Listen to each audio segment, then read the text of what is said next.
هذا الجزء الثاني من الفيديو، فإذا ما شفت الجزء الأول شوفه ثم ارجع هنا.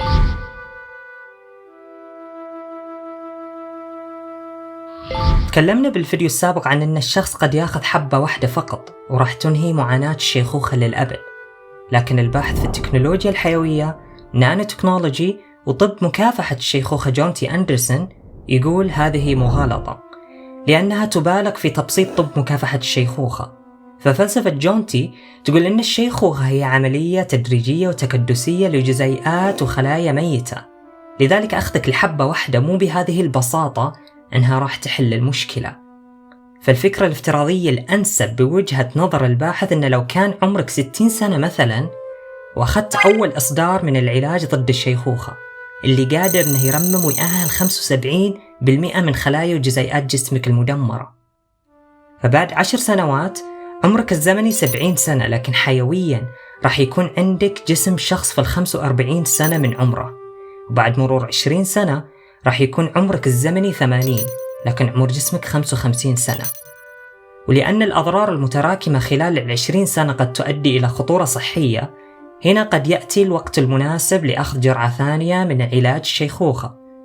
وبسبب مرور 20 سنة فقد يكون الإصدار الثاني من العلاج جاهز وبإمكانه ترميم وتأهيل الخلايا والجزيئات الميتة، وكمان ذيك اللي الإصدار الأول ما قدر يرممها ويصلحها. وهنا بإمكان الإصدار الثاني يعطيك 5 سنين زيادة من عمر جسمك.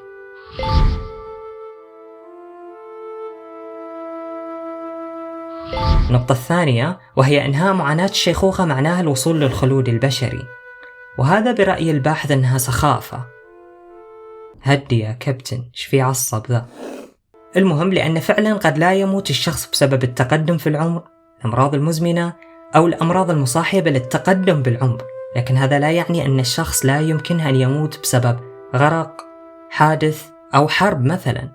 يقول البحث افتراضيا قد نعمر ل700 سنة لو شلنا عامل الموت بسبب التقدم بالعمر، لكن بالنهاية بنموت بسبب أحداث أخرى قاتلة مثل الحروب والحوادث وغيرها.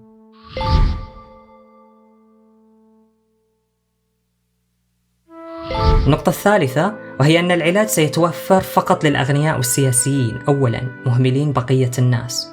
الباحث لا يؤمن بنظرية المؤامرة، وهو باعتقاده أن أي علاج من الطبيعي بدايته تكون غالية ومع الوقت يرخص، لكن الحكومة بالذات لهذا الدواء راح تسرع من عملية إتاحته للجميع وبالخصوص كبار السن وما يحملونه من أمراض مزمنة. وتحسين حياة كبار السن راح يخفف الضغط على الخدمات الصحية ويجعل ذيل كبار السن يعطون من عمرهم لخدمة المجتمع واقتصاد الدولة أكثر.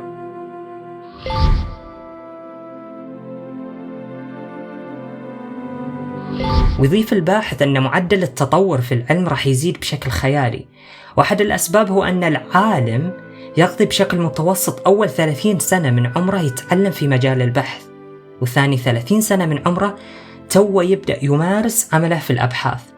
فتخيل أننا نحتاج 30 سنة لكل شخص عشان نوصل الشخص لمرحلة أنه يكمل ما وقف عنده العالم السابق، لكن ماذا لو عمر العلماء لفترة أطول؟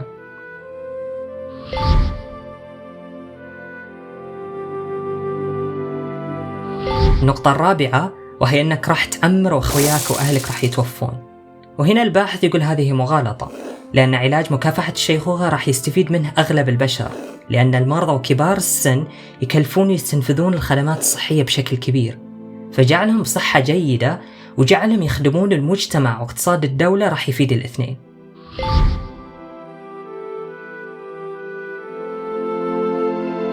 النقطة الخامسة وهي أنك راح تمل من الحياة ولا عاد تبقى تعيش زيادة. فلسفة الباحث هنا طالما عندك الصحة والرغبة في أنك تخوض تجارب جديدة في الحياة، فهذا الشيء راح يساعدك في محاربة هذه الحرب النفسية مع نفسك.